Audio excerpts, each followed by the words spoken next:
May 2nd, 2025. A 5-meter drone boat, an 8-meter missile, and a $50 million fighter jet that didn't see it coming. This is the attack that changed naval warfare forever. May 2nd, 2025. The Black Sea, off the coast of Novorossiysk. A Russian Su-30 fighter jet screams through the sky at 500 miles per hour. $50 million worth of advanced aviation technology, twin engines, supersonic capability, armed with radar-guided missiles designed to shoot down anything that flies. The pilot scans the water below. He's hunting Ukrainian sea drones, small unmanned boats that have been terrorizing Russia's Black Sea fleet for 3 years. The mission is routine. Fly low, spot the drone, destroy it with cannon fire. But this time, the drone sees him first. A flash, an infrared signature locks on. An AIM-9 Sidewinder, missile fired not from another jet, but from a boat on the water, launches into the sky. The Su-30 explodes mid-air. The wreckage plunges into the Black Sea. This is the first time in the world that a combat aircraft has been destroyed by a marine drone, Ukraine's Defense Intelligence announced USNI News. 24 hours later, it happens again. A second Su-30, another Sidewinder, another kill. The Magura V7, costing an estimated $250,000 per unit, destroyed an asset 200 times its value. Naval News. What you're about to hear isn't science fiction. It's the story of how a 5-meter boat with a jet ski engine just redefined naval warfare, and how Russia, despite 3 years of warnings, walked straight into an ambush that changed everything. This is the Magura, and the world will never look at sea drones the same way again. To understand what happened on May 2nd, 2025, you need to understand how Ukraine went from having no navy to terrorizing one of the world's most powerful fleets. February 24th, 2022. Russia invades Ukraine. Within hours, Ukraine no longer has a functioning navy in the Black Sea, USNI News. The flagship frigate Hetman Sagadachny is scuttled to prevent Russian capture. Smaller vessels are destroyed or retreat to friendly ports. Ukraine is defenseless at sea. Russia's Black Sea fleet, led by the guided missile cruiser Moskva, establishes a naval blockade. Russian warships bombard coastal cities with impunity. Amphibious ships prepare to land troops near Odessa. But then, on April 13th, 2022, something changes. 2 Ukrainian Neptune missiles strike the Moskva. The flagship burns. By dawn, it's gone. Sunk. The largest Russian warship lost in combat since World War II. It's a psychological victory, but Ukraine knows missiles aren't enough. They're expensive, they're limited in supply, and Russia still has dozens of warships left. So, Ukraine does something radical. They build a navy out of drones. The Magura drones are only a few meters long and powered by jet skis with a large range of around 800 kilometers, nearly 500 miles, Council on Foreign Relations. They cost a fraction of what traditional warships cost, and they're expendable. At first, they're suicide drones, packed with explosives, rammed into the sides of Russian ships. In February 2024, Ukraine sunk the Ivanovets, a Russian-guided missile ship, using 6 Magura drones. Wikipedia. In March 2024, the patrol ship Sergei Kotov, worth $65 million, is destroyed. USNI News. But Ukraine doesn't stop there. By the end of 2024, after evolving from a single-use suicide drone into a multi-purpose platform, A Magura armed with short-range R-73 missiles shot down 2 Russian M-8 helicopters over the Black Sea, the first time a naval drone had destroyed aircraft, just security. And then, in May 2025, the impossible happens. A sea drone shoots down a fighter jet. May 2nd, 2025, morning.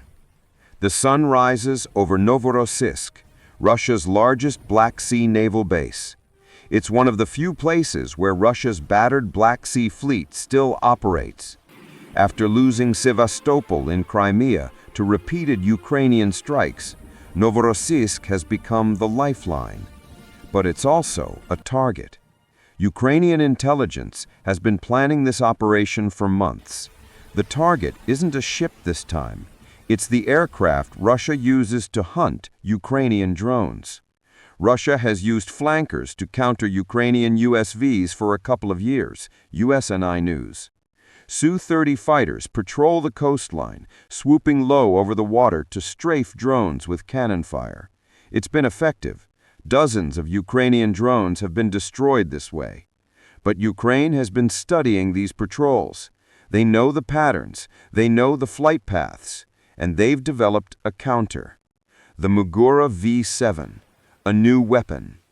The vessel was identified as a new Magura V7 drone equipped with 2 U.S.-supplied AIM-9 Sidewinder missiles, USNI News.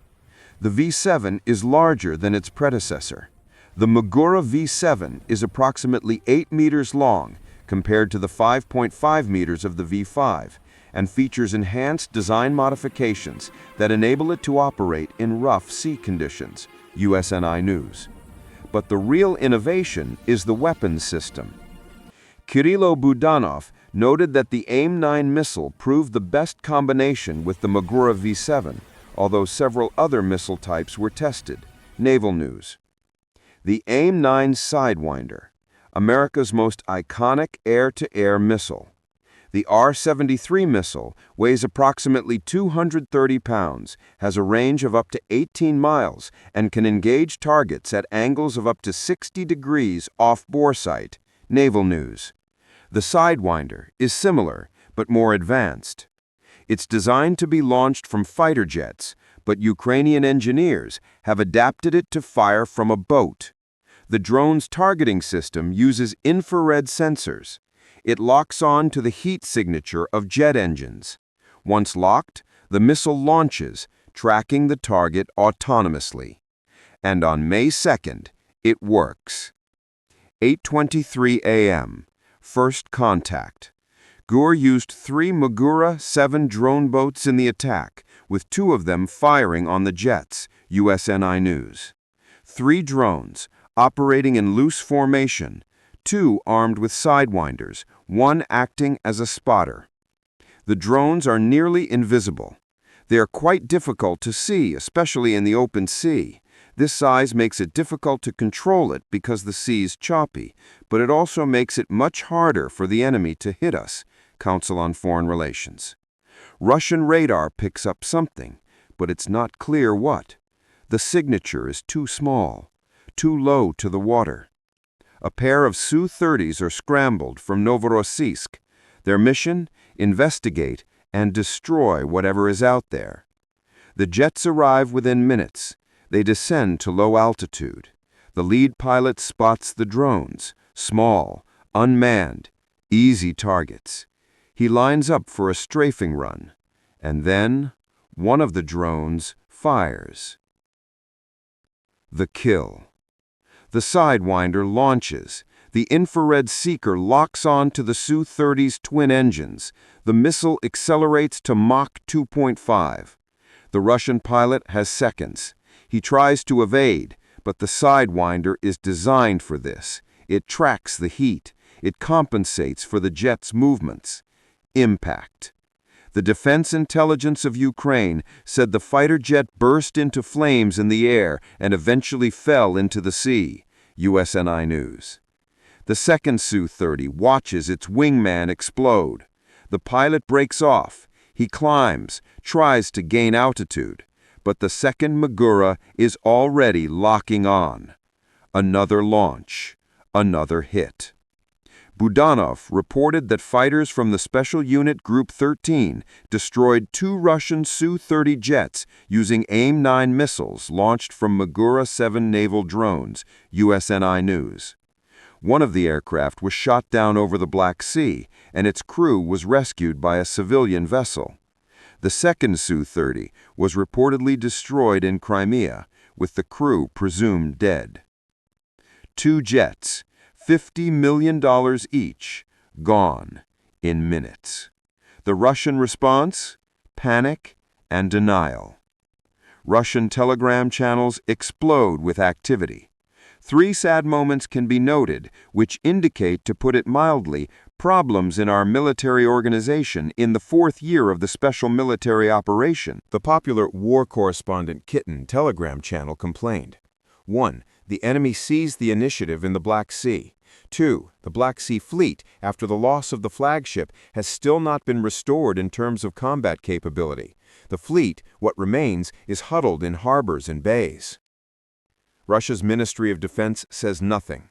No acknowledgement, no casualty figures, no explanation. But the footage is everywhere. Ukrainian intelligence releases video from the Magura's onboard camera. The missile launch, the jet exploding, the wreckage falling into the sea. Pro-Russian telegram channels confirmed the aircraft had been hit. According to the fighter bomber channel, the Su-30 crew ejected and was rescued by a civilian Russian cargo ship. Ukrainian forces observed the rescue via other drones but chose not to interfere. USNI News. Ukraine could have killed the survivors, but they didn't. The message was clear. We're not here to murder pilots. We're here to destroy your ability to fight. The tactical implications. What makes this so devastating isn't just the kills, it's what it means. The range is likely limited, possibly within 10 kilometers, but it was enough to hit some pretty advanced jets. The combination of some degree of low observability, surprise, and mobility makes these drone boats a serious threat even to high-speed maneuverable aircraft like the Su-30. Army recognition. For 3 years, Russia used jets to hunt Ukrainian drones. It worked. The drones were defenseless against aircraft. But now, the hunters have become the hunted. Russian pilots can no longer fly low over the water. They can't strafe drones with cannon fire. They have to stay high, use expensive guided missiles, and even then they're not safe. In future, Russian jets may have to remain further away and use much more expensive standoff weapons to tackle Ukrainian USVs. However, USVs are so small that they present difficult targets for traditional anti-ship weapons. So Russia will now find it harder and more expensive to counter the USVs. Army recognition. Ukraine just made Russia's air superiority irrelevant at sea.